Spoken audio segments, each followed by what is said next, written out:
Hello, good afternoon guys. Gusto nyo po bang mag-save ng pera guys, pang Christmas nyo guys?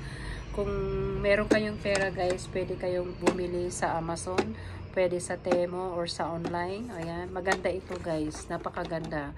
Ito ay money bank sa loob ng bahay. 1, 2, 3, 4. May code siya guys, kaya nag-turn green na siya. Ibig sabihin tama yung code. Ito ay nilalagyan ng baterya guys. May baterya dito guys, lalagyan mo ng baterya. Hindi ko lang kasi mabuksan. Basta mayroon ng instruction. Ito po yung box niya guys. Kung gusto niyo pong bumili kayo sa Amazon guys pag sa Pilipinas.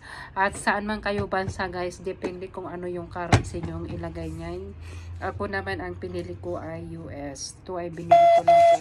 Halimbawa lang ito guys pero hindi siya totoong pera. Pero pag gusto nyo mag-save ng pera, pwede kayong kahit anong currency pwede dito guys. Basta papel, pwede rin coins guys. Okay, dalhin na. So sarado natin guys. Kaya pag nasarado na yan, nakalak na. So umpisahan na natin na mag-save ng pera. Okay, sample lang ito guys. Ito ay para sa mga gustong mag-save or nagbabalak na merong kayong iipunin na pang anniversary, pang birthday o ano man okasyon guys, pang New Year, whatever yan guys, pang ano nyo ng asawa nyo, pamilya nyo or pang travel nyo guys, 'di ba? May maraming gamit ito guys na pag-iipon, 'di ba? So try natin ito yung sample na pera, unihulog, ayaw nang pumasok. Tumutunog guys pag mayroong kinakain na pera. O, ito yung machine na kumakain na pera guys. Ito yung sinasabi ko guys. Pero, depende sa inyo kayo kung gusto nyong bumili sa online or meron kayong garapon, ganyan. Pwede rin, mali yata ang pagka-shoot ko. O, ganyan guys. Sa mga gusto kong bumili guys, sa online lang po, kung gusto nyong bumili. Pero pag hindi naman, at meron kayong garapon, pwede rin guys garapon.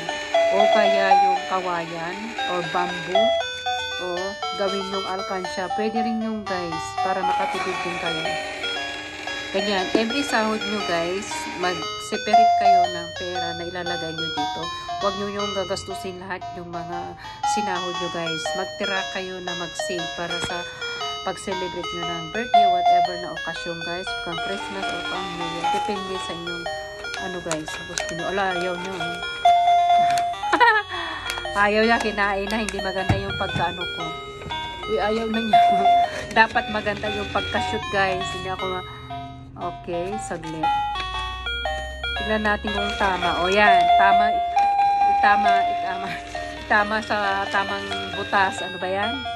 Ninenervous ako. Yan, ganyan guys. O di bang ganda? Sorry naman. Ganyan, di ba makakatipid kayo, makasave kayo, umpisahan nyo na ngayon, ano bang buwan na yun, September. Makakahapol pa guys, depende kung magkano ilalagay. Huwag nyo lang gagalawin o gagastusin.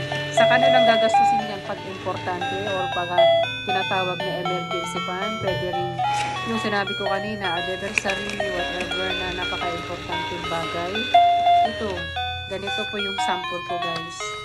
Okay, nagustuhan nyo ba ang ating tip guys? Itong tip ko, pagtitipid guys. Pagtitipid at makasip kayo. Pag nagsahod kayo, dapat magtabi po kayo ng iniipon. Yung meron kang iniipon. Pang negosyo, pang birthday, whatever nang gusto nyo guys. Napakaganda ito. Mamaya yan, papakita ko sa inyo. Sige, lagyan natin. Hanggang sa makakain siya. Pwede pa rin. Itong pera ito ay sample lang guys. Hindi po totoo to. In-example ko lang guys. Pero meron totoo. Hindi ko muna ipapakita. Ito ay ano lang, may money ito guys. Ganyan. Kung gusto nyo magtipid, ganito. Magtipid or mag-save ng money. Kung meron kayong pinaglalaanan, ganon. Mayroong birthday. Meron, wala na. Ngayon, hintayin muna natin tumigil ang tunog guys So, pag gusto niyang bumili guys sa Amazon, or kung ayaw naman bumili at wala sa budget guys, pwede yung garapon, pwede yung bamboo. So, bubuksan natin para makita nyo kung nasaan yung pera. Pwede yung palitan pala yung code pag nyo ay sinet nyo na guys. Pag green na, ibig sabihin tama yung code. Ayan na guys. Pwede na ba kayo? 1, 2, 3. Ganyan na pera guys.